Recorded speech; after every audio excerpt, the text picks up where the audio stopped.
Hello, my name is Ben Lovegrove, and in this video I'm going to talk about the environmental impact of lockdown during the coronavirus pandemic. I'm going to mention some of the questions the COVID-19 outbreak forces us to ask and what changes may come about as a result. In early March 2020, within days of Venice going into lockdown, the canals throughout the city became clean again. Fish were seen in the clear waters and a dolphin was spotted exploring the canals. Around the world, wherever aircraft were grounded, roads emptied of vehicles, and oceans devoid of cruise ships, the pollution levels dropped. Within weeks of the near cessation of human activity, the air and waters quickly recovered. In Britain, the lockdown began on March the 23rd, and for several days the country enjoyed spring sunshine in clear blue skies devoid of all but minimal air traffic.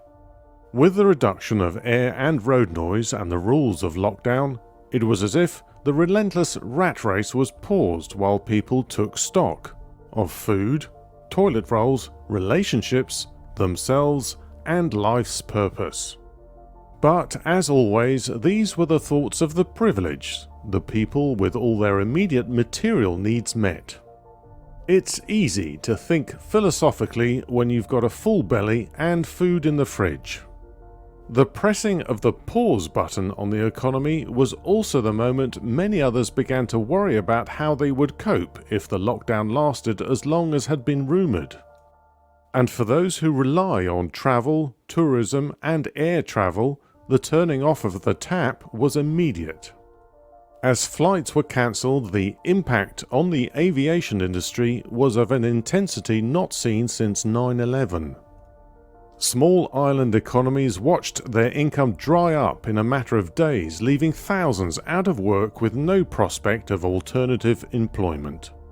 Meanwhile, social media was being used like never before.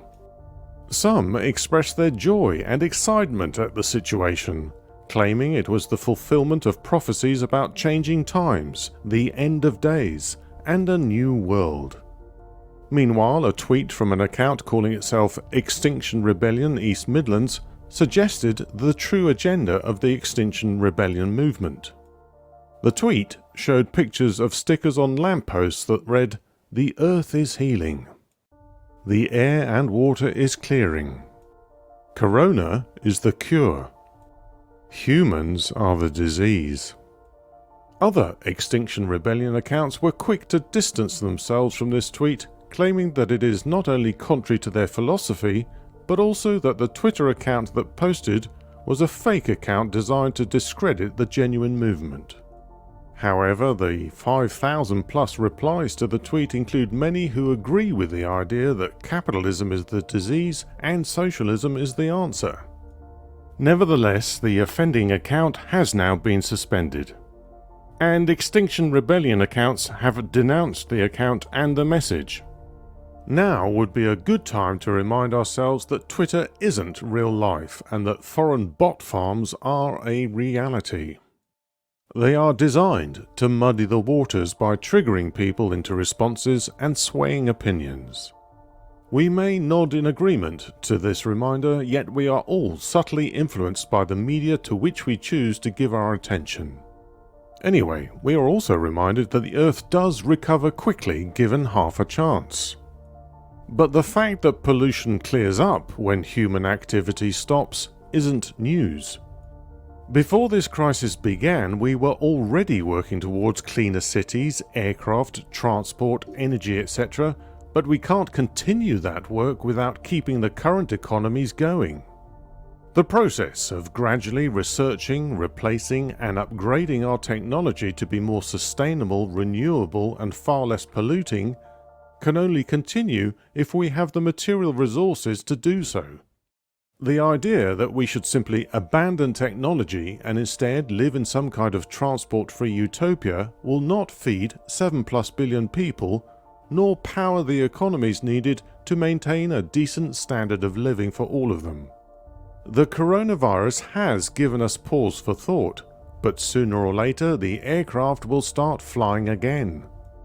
Electric aircraft, which derive their electricity from sustainable sources, are the future for some air travel. Better, cleaner aero engines and more fuel-efficient designs will continue to lessen pollution and emissions. And other reductions in emissions in the shipping industry, other forms of transport, and the world of information technology will result in an overall reduction. The legacy of the pandemic in terms of the environment is simply a reminder of the goals we have already set, and to which we were already working towards before our lives and economies were interrupted. The trucks that deliver food to the supermarket will, for a while yet, be diesel-powered until we've perfected new technology. But they and all other forms of transport are gradually being transformed in such a way that we will eventually live in a world where we have the freedom to travel whenever and wherever we like without polluting the planet. Thanks for watching, but don't go yet as I have an important request. Please consider doing one or more of the following.